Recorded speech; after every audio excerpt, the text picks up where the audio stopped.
كاميرا ب 12,000 ريال يمني، 5 ميجا بكسل، دقة حقيقية، تركب لها ذاكرة 128 جيجا، تخزن لك شهر و10 أيام بكامل الكاميرا ب 12,000 ريال يمني فقط. يعني ما وصلناش 100 ريال سعودي يا اصحاب؟ لا ما قد وصلناش 100.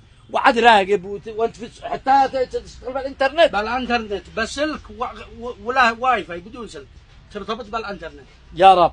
شوفوا على عرض معاهم هذا الكاميرا، وهذه كاميرا مراقبة واي فاي ابو عدستين مع نظام مستشعر الحركة، تصور ليلي 50 متر ليلي بدون تصدر اشاعة، وتصور نهاري 220 متر، تركب لها ذاكرة تخزن لك شهر و10 ايام. السعر فقط حق هذه ب 25,000 ريال يمني. يعني ما وصلناش 100 ريال سعودي. يعني عندما ننقل احنا ونسلط الضوء على محلات، نحاول نسلط الضوء على ناس يستحقوا ان احنا نسلط الضوء. تفضل. وهذه كاميرا